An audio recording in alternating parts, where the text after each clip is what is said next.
Panas baran. Ramai kita ni ada panas baran.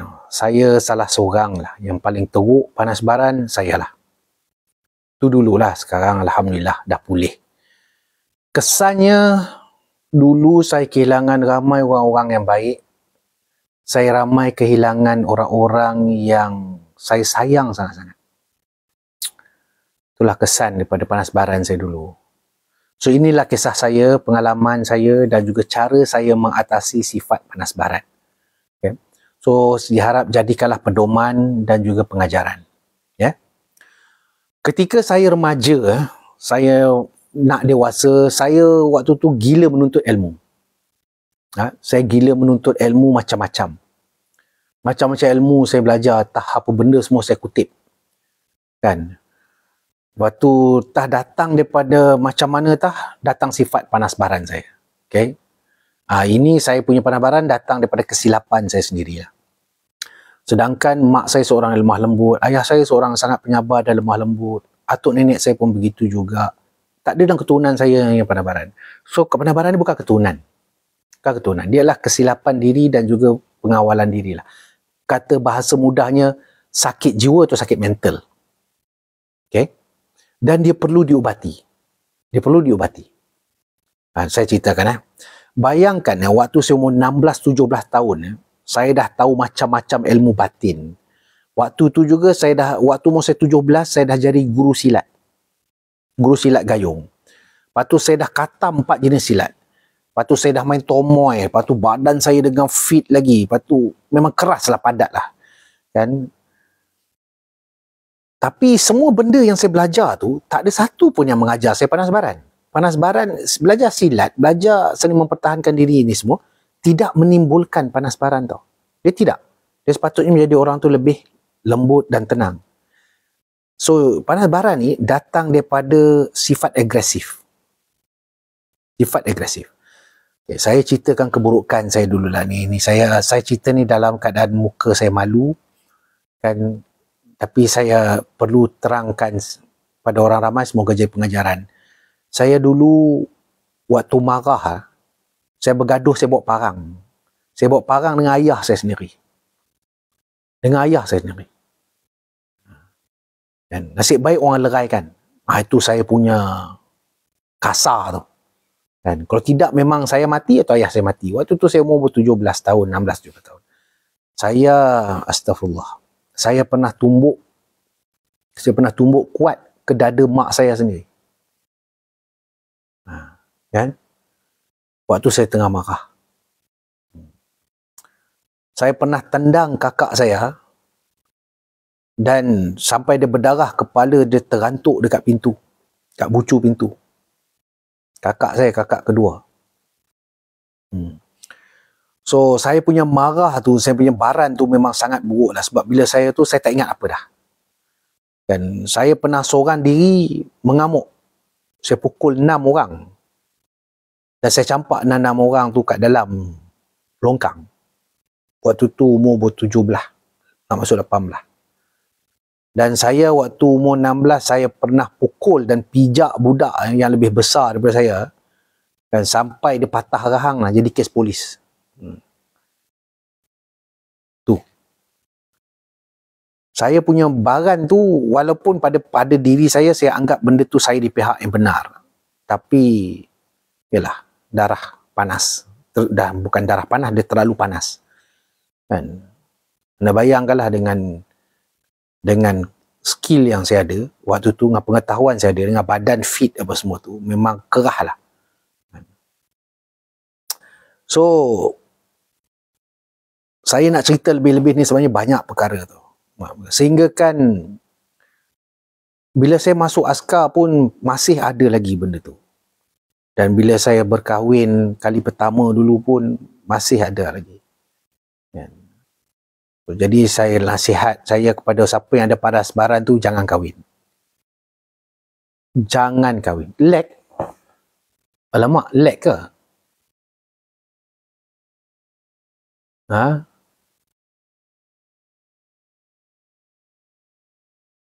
Lag, alamak, lag tak, inilah. Dah okey dah, okey. So, siapa yang ada panas baran tu, walaupun sebaik mana pun dia, jangan kahwin. Dengar cakap saya, jangan kahwin. Jangan kahwin. Dah okey Dah okey. Nampak tak teruknya panas baran saya ni? Teruk? Teruk. Memang panas lah. Sampai ramai orang ketika itu benci kat saya kerana saya panas baran. Kalau saya lalu rumah orang, sampai orang tutup pintu. Orang tutup pintu, tutup tingkap. Okay? Kerana benci dan takutkan saya lah.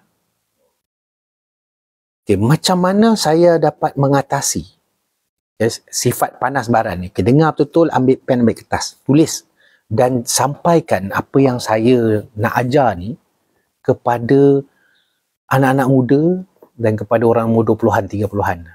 Okay? Cuba buat. Okay? Cuba buat. Boleh dah? Cuba buat.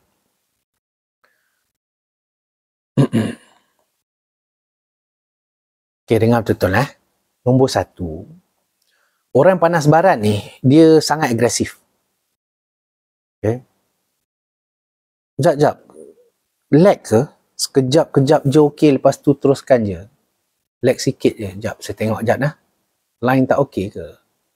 Sebentar.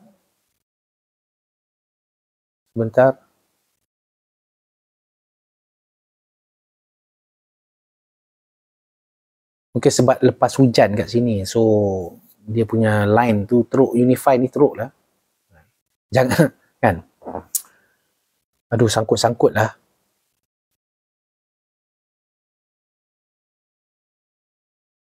Kejap dah okey, kejap lag sikit-sikit je, tak ada hal tuan. Okey. Okey nah. Okay, yang pertama, orang yang panas baran ni, dia sangat agresif. So, sifat agresif ni sebenarnya dia ada banyak kebaikan tau. Dengar betul-betul. Dia ada banyak kebaikan. Cuma kena keluarkan sifat panas yang agresif tu ke benda dan jalan yang betul. Saya dulu, selepas saya sedar saya ni panas baran, saya akan terus keluar jalan kaki, saya panjat Gunung Jerai. So, bagi pecah-pecah peluh. Okay? Seorang diri, tengah malam tu saya buat. Sampai tengah-tengah hutan saya jerit. So, cara pertama dia kena buat aktiviti lasak. Ingat, orang panas baran ni dia ada sifat agresif. So, dia kena lepaskan agresif dia tu ke jalan yang betul. Jangan bagi dia hentam apa-apa. Okay? Dia kena lepaskan dengan cara berpeluh. Itu cara pertama. Memang saya buat, memang berkesan. Cara yang kedua, ya, kita tahu ajaran Islam, kalau tengah marah, berdiri, duduk. Kalau ambil wuduk, solat, zikir, tu betul. Okay? Memang boleh kurangkan marah. Tapi siapa yang ada sifat panas baran yang melampau, kan? Sifat baran yang melampau ni, macam saya ni, macam saya dululah, kan? Buat macam tu pun dia tetap tak sejuk. Okay, so bila tu guna cara kedua. Cara kedua, okay, ingat yang pertama saya kata, cara pertama buat aktiviti lasak. Cara kedua, pergi merantau seorang diri. Cara kedua, cara kedua, pergi merantau seorang diri. Pergi daripada masjid ke masjid.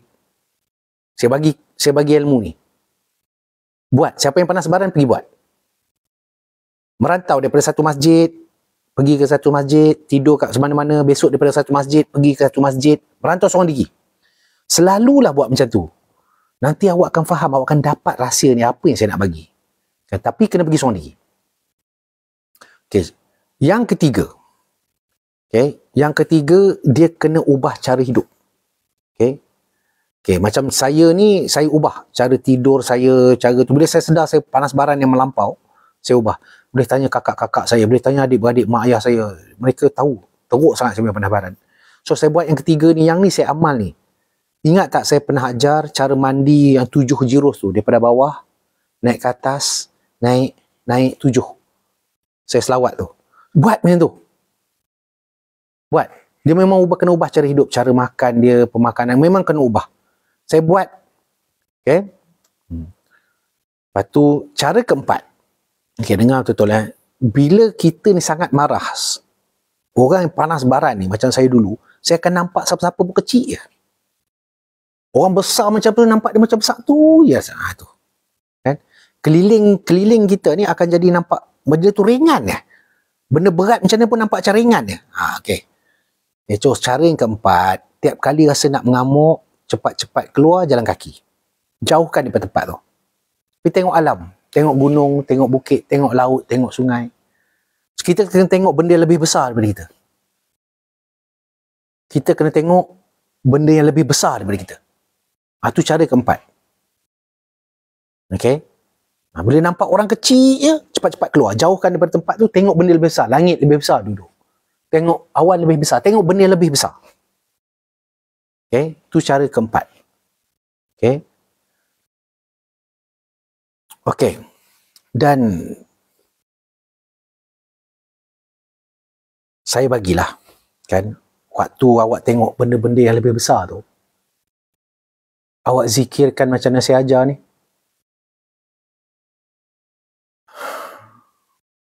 Awak lepas nafas, sebut Ar-Rahman. Awak tarik nafas, sebut Ar-Rahim. Ar-Rahman. Ar-Rahman. Ar-Rahman. Ar-Rahim. Buat. Waktu awak tengok benda yang lebih besar daripada anda tu, contoh anda tengok gunung ke apa ke, hati tengah panas ni anda tengok, anda zikir tu. InsyaAllah. InsyaAllah. Ya. Okey. Dan nombor 5 ni saya bagi lah. Yalah, panas baran ni, setiap sakit ada ubatnya. Orang yang panas baran ni sebenarnya dia sakit. Berubatlah banyak tempat moden ke tradisi, tapi yang paling penting ialah dia kena ubat diri dia. Amalan yang saya buat menghilangkan saya punya panas baran adalah zikir Bismillahirrahmanirrahim 21,000 kali. Catik. Saya bagi ni. Bismillahirrahmanirrahim sebanyak 21,000 kali. Saya dah bagi ni banyak kali dah pada ramai orang dah. Dah Alhamdulillah. Ramai orang dah rasa dah. Dah rasa dah. Okay. Cara mengamalkannya adalah bila bersebut Bismillahirrahmanirrahim tu satu nafas. Bismillahirrahmanirrahim. Satu. Ya, setiap hari buat sekurang-kurangnya, ni paling kurang 100. Setiap hari. Jika hari ni anda buat 100, besok buat 200, lusa buat 100, lepas tu tulat anda terlupa. Dia tak jadi 400, dia tak jadi 300, dia jadi kosong balik. Cuba katamkan sebanyak sampai 21,000 kali. Buat. Siapa yang panas baran, suruh dia buat. Buat. Okay. Rahsia dia, bacaan bismillah tu adalah salah satu kunci yang paling sejuk sekali kat dunia ni. Dan setiap hari lepas zikir bismillah tu doa. Okay, doalah macam mana pun. Ya Allah, jika berkat bacaan zikirku tadi, ya Allah, aku mohon sesungguh-sungguh ni, ya Allah, kau hilangkanlah panas baranku ni, ya Allah, bantulah aku, ya Allah. InsyaAllah. Lepas katam 21,000 tu, hati dan baran awak akan mula sejuk. Tak sejuk, mula balik daripada kosong. Buat lagi, buat lagi, buat lagi. Lepas tu pergi minta kat guru-guru, kat ustaz-ustaz mursyid ke apa, minta zikir-zikir yang lain pula. Ni saya bagi yang asas. Okay. So, saya dah bagilah, itulah dia pengalaman saya sebagai orang yang pernah mengalami sakit panas baran yang melampau, kan, melampau. Dan saya hadiahkan 5 cara macam mana saya menghilangkan panas baran tu. Kan? Teruk, sangat teruk saya dulu. Alhamdulillah, hilang. Ya? Ikut je langkah-langkah tu, buat je. Ada 5 tu saya bagi tu, buat je satu, buat semua. Dia akan turun. Saya faham zaman sekarang ni bukan saja lelaki, perempuan pun ramai panas baran. Anak-anak kita pun ramai panas baran, tak padan kecil. Dan jadi dia punya panas baran tu memang lain. Tekanan kehidupan, tekanan hidup kat sekolah, tekanan macam-macam tekanan sekarang ni. Kan? Siapa yang dia sampai tu, yang bila dia simpan panas itu yang jadi depression lah, jadi apa semua tu. Ya. Anda selalu bertanya, saudara-saudari selalu tanya, Tuan, kenapa Tuan nampak tenang ya? Tuan nampak tenang. Itulah dia. Saya bagi dah. Ya.